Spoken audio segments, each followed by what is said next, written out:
सिलीगुड़ी के north Bengal medical college और hospital में कर्मचारियों का एक ग्रुप शनिवार को कई गड़बड़ियों और करप्शन के आरोपों को लेकर बड़े पैमाने पर विरोध प्रदर्शन में शामिल हुआ। उन्होंने हॉस्पिटल के एडमिनिस्ट्रेटिव सिस्टम में ट्रांसपेरेंसी की कमी, अलग अलग फील्ड में गड़बड़ियों और करप्शन का विरोध किया।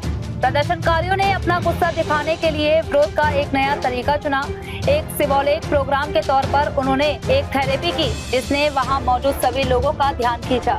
इस नए विरोध के जरिए उन्होंने हॉस्पिटल एडमिनिस्ट्रेशन के खिलाफ अपनी गहरी नाराजगी जाहिर की और करप्शन के खिलाफ जल्दी और सख्त एक्शन लेने की मांग की। प्रदर्शनकारियों के मुताबिक हालांकि लंबे समय से कई शिकायतें सामने आ रही हैं, लेकिन कोई असरदार हल नहीं निकला है। हालांकि यह मामला बार बार अधिकारियों के ध्यान में लाया गया है, लेकिन हालात में ज्यादा बदलाव नहीं होने की वजह से उन्हें आंदोलन का रास्ता अपनाने पर मजबूर होना पड़ा। हालांकि विरोध के दौरान हॉस्पिटल कैंपस में तनाव की स्थिति पैदा हो गई, लेकिन एडमिनिस्ट्रेशन कानून व्यवस्था बनाए रखने पर नजर रखे हुए है। इस घटना से हॉस्पिटल कैंपस में हड़कंप मच गया। प्रदर्शनकारियों ने अस्पताल में गड़बड़ियों और भ्रष्टाचार के सभी आरोपों की निष्पक्ष जांच और दोषियों के खिलाफ जल्द और सख्त कार्यवाही की मांग की, ताकि आम लोगों की स्वास्थ्य सेवाओं पर कोई बुरा असर न पड़े। অন ডিউটি অবস্থায় আমি বাথরুমে যাব, ওয়াশরুমে আমি দাঁড়াইছি। দীপ্তি শিকদার, রানী দাস আর হচ্ছে গঙ্গা দাস, ওরা আমার গায়ে হাত দিল। আমি অন ডিউটি অবস্থায় ওরা কোন সাহসে আমাকে গায়ে হাত দিল, আমি এটাই সবার কাছে বিচার চাই, আর কিছু না। আমি থানায় এখন যাচ্ছি এফআইআর করতে। কারণ ও আমার গায়ে হাত দিল কেন, আমার এটা হচ্ছে প্রশ্ন। আমার গায়ে জানি না, সেটা ওনার কাছে প্রশ্ন, কারণ উনি দুর্নীতির সাথে যুক্ত। তো ওই মহিলা এর আগেও তাই করছে। আমি থানায় এফআইআর করেছি, আমি আবার চাচ্ছি ওর বিচার আমি চাই। বারবার বলে কি রেজিস্ট্রেশন কিসের জন্য রেজিস্ট্রেশন করবে, বারবার টাকা কাটছে। ও যে ইউনিয়ন, ঠিক আছে, ইউনিয়ন আমাদের টাকা কাটছে, তখন ও সাপোর্ট করে না, কেন দেয় না? আমাদের মেডিকেলে এত কিছু ঝামেলা আছে, কেন থাকবে না তখন? আর কৃতিকা নামে একটা গাছ, ওর ছেলের এখনো বিয়ে হয় নাই, ছেলের বৌমাকে কলেজে চাকরি দিতে জানা আগে অনেকদিন থেকে চাকরি পাচ্ছে না, তাদেরকে না দিয়ে কৃতিকার বৌমাকে কেন চাকরি দেওয়া হলো? কলেজে চাকরি করতেছে, কেন করবে? আর বিএনএস আমি ছিলাম বিএনএস, আমাকে কোনো মিটিং মিছিলে বিএনএস ডাকে না, কেন ডাকে না? প্রতিমাকে কেন ডাকা হচ্ছে? আমি বিএনএস থাকতে চাই, আমাকে বিএনএস কেন ডাকা হচ্ছে না? কোনো মিটিং মিছিলে আমাকে ডাকে না। গঙ্গাদাস সরকার। এখন এখানে হয়েছে প্রতিমা পুরো বিল্ডিংটাকে, মেডিকেলটার রাজ করছে, রাজনীতি করছে, সবাইকে ভয় দেখাচ্ছে। কেন? উনি একটা সাধারণ কর্মী, হয়ে বাকি কর্মীদের কেন ধমকাচ্ছে? আমার এটা কৈফিয়ত চাই। উনাকে কে অথরিটি দিয়েছে এই মেডিকেলের নেতা হওয়ার জন্য, সেটার কৈফিয়ত চাই। উনি মালিকের সঙ্গে সব বাড়ানোর সময় ফোন করে যে কখন কোন কর্মচারী কোথায় ডিউটি করছে, সেই খবর উনাকে দেয়। উনি খুদ এই কথা বলে বেড়াচ্ছে। তাহলে কি আমরা কি বুঝবো মালিকের মধ্যে জড়িত আছে? কি মালিক কি পুরো মেডিকেলের দায়িত্ব উনাকে দিয়েছে?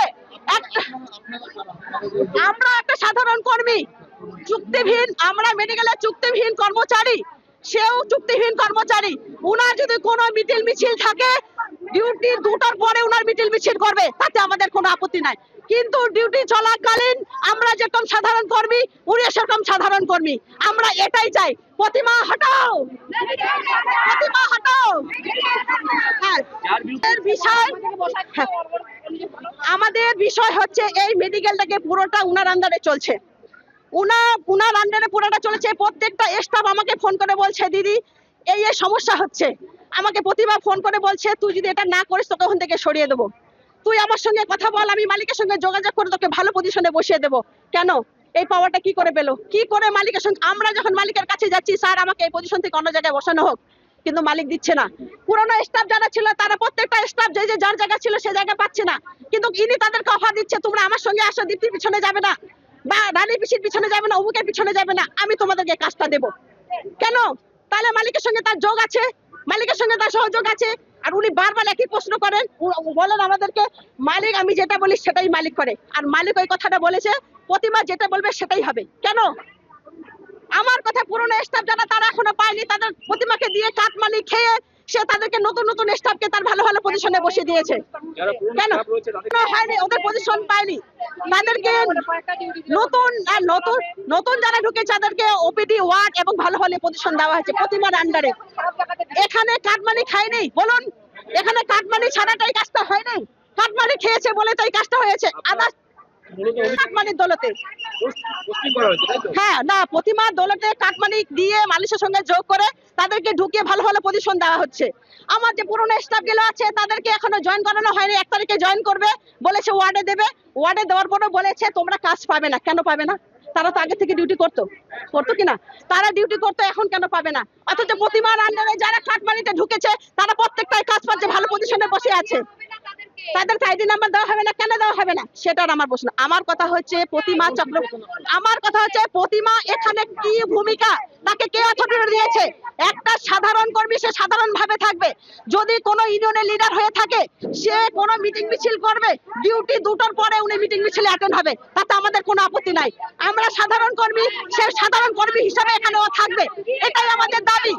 উনি হ্যাঁ, এবারে আমার কথা হচ্ছে প্রতিবার এটাই আমাদের, যে ওরা যেন সেই দেখে, মালিক যেন দেখে, প্রিন্সিপাল ওনাকে ফোন করে, ওনাকে এমএসবিবি ফোন করে, মালিক ফোন করে, তাহলে কি বুঝবো আমাদেরকে? কেন এই ভয়টা দেখায়? কার সাহসে সে ভয়টা দেখায়? আমার সেটাই প্রতিবাদ। আমার একটাই লাস্ট কথা, যে প্রত্যেকটা যারা স্টাফ আছে, যার যেখানে সিলার ডিউটি সে সেখানেই ডিউটি করবে, রেগুলার করবে, সেখানেই ডিউটি তাদের জয়েন করানো হোক, আর প্রতিমাকে এখান থেকে সরানো হোক। সাধারণ কর্মী সাধারণভাবে রাখা হোক তাকে, এটাই আমার বক্তব্য। আমার নাম দীপ্তি শিকদার। যে দেখায় ইউনিয়ন করে, আমাদের যে বোনাসটা ওইটা কেন আদায় করে দিতে পারে না? এগুলো আদায় করতে পারে, ওইটা কেন আদায় করতে পারে না? আমরা মানবো না ওকে। আর আমাদের 550 টাকা কাটতেছে, এখন বন্ধ, আজকে ডিউটি নেই আমি। চোরটা সব পয়সা নিয়ে ঢুকাচ্ছে।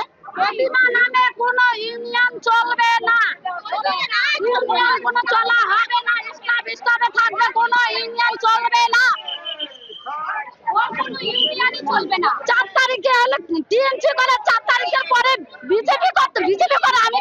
আমি বিজেপি, আর আমাকে বলে তোকে লঙ্কা দিয়ে ঝালমুড়ি বানায় খেয়ে নেব। ওকে এত বড় সাহস কে দিচ্ছে? পাওয়ার কে দিচ্ছে? অধিকার কে দিচ্ছে ওকে?